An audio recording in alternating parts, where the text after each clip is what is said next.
Welcome to Money Decoded, where we break down personal finance, one concept at a time. Let's decode today's topic. What if I told you that your credit score isn't just one number, but actually 5 different numbers working together behind the scenes? And here's what most people get completely wrong. They focus on the wrong factors. They obsess over things that barely move the needle while completely ignoring the factors that could add 50, even 100 points to their score. Today, we're ranking all 5 credit score factors from least important to most important. By the end of this video, you'll know exactly where to focus your energy for maximum impact. No more wasting time on strategies that sound good but don't actually matter when the bureaus calculate your number. Here's what we're covering: the complete ranking of all 5 factors based on their actual weight in the scoring formula, why each one matters more or less than you think, and the specific strategies to optimize each factor based on its actual importance. Let's decode the formula that controls your financial future. Before we begin, a quick disclaimer. This content is for educational and informational purposes only and should not be considered financial advice. Please consult with a qualified financial advisor before making any financial decisions. Let's start at the very bottom of our ranking with the factor that matters least. Number 5. New credit inquiries. This factor accounts for just 10% of your credit score, making it the least important factor overall. New credit tracks how often you apply for credit cards, loans, or other forms of credit. Every time you apply, the lender pulls your credit report, creating what's called a hard inquiry. These inquiries stay visible on your report for 2 years. Here's why new credit ranks last. A single hard inquiry typically drops your score by just 3 to 5 points. That impact fades after about 12 months and completely disappears after 2 years. The bureaus understand that people need to shop for loans. That's why multiple inquiries for the same type of loan within a 14 to 45-day window count as just one inquiry for scoring purposes. Your strategy here is simple. Don't stress about occasional credit applications. If you need a car loan or mortgage, shop around for the best rate. Just avoid applying for multiple credit cards in rapid succession right before a major purchase. The impact is real but minor compared to everything else we will discuss today. Number 4. Credit mix. Also worth 10% of your score, credit mix looks at the variety of credit accounts you have. This includes revolving credit like credit cards, installment loans like car payments and personal loans, and mortgages or home equity lines. Why does it rank this low? Because having a perfect credit mix provides only marginal benefit to your score. The bureaus want to see you can handle different types of credit responsibly, but they don't expect everyone to have every type of account on their report. Here's the key insight that saves people from expensive mistakes. Never take out a loan just to improve your credit mix. The interest you'd pay far outweighs any score benefit. If you naturally have a car loan and a credit card, great. If you only have credit cards, don't worry about it. Focus on the higher-ranked factors instead where your efforts actually pay off. Number 3. Length of credit history. Now we're getting into factors that actually matter for your score. Credit history length accounts for 15% of your score. This factor considers the age of your oldest account, the age of your newest account, and the average age of all accounts combined. This is why I tell young people to get a credit card as soon as they're financially responsible enough to handle one properly. Every year that account stays open adds to your history length.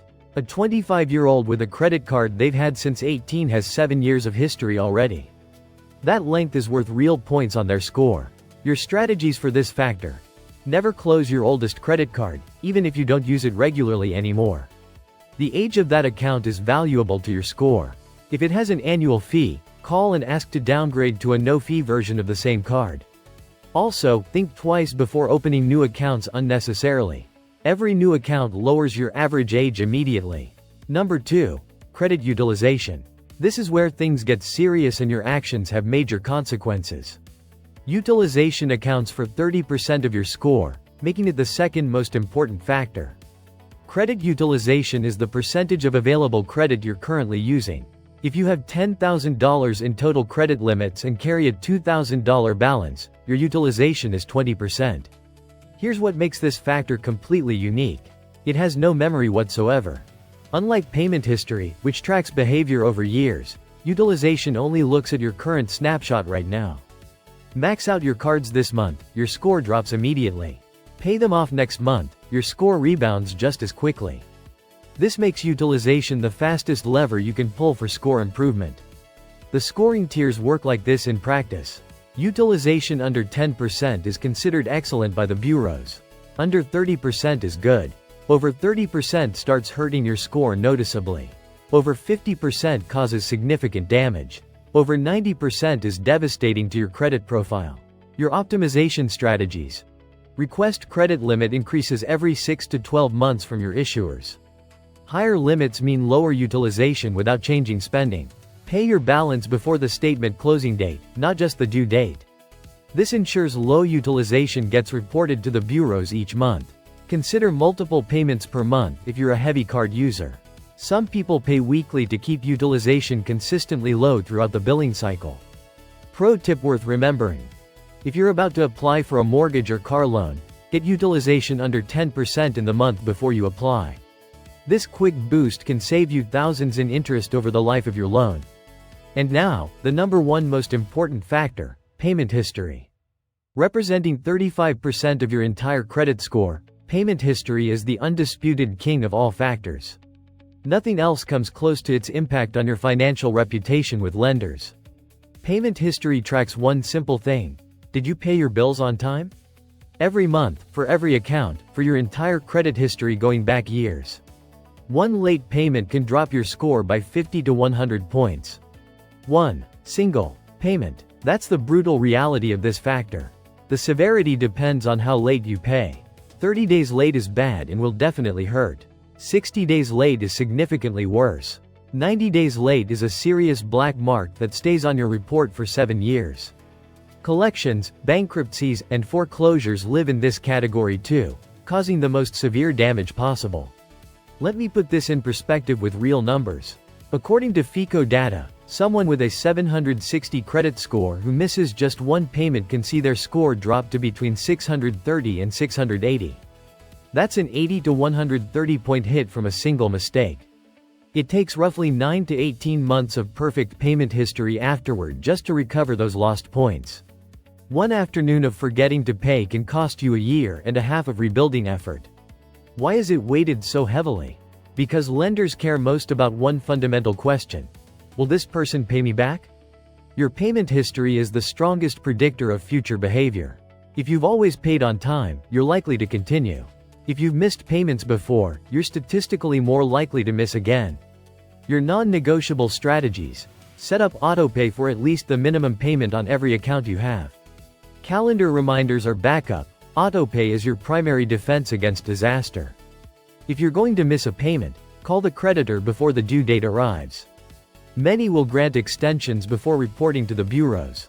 Check your credit reports annually for errors and mistakes. Incorrect late payments can be disputed and removed from your record. Here's the uncomfortable truth everyone needs to understand. All 4 other factors combined are worth 65%. Payment history alone is worth 35%. That one factor is worth more than credit mix, new credit, and credit history length combined. If you do nothing else after watching this video, never miss a payment. Here's what I want you to do right now. Look at your last 3 credit card statements. Did you pay on time?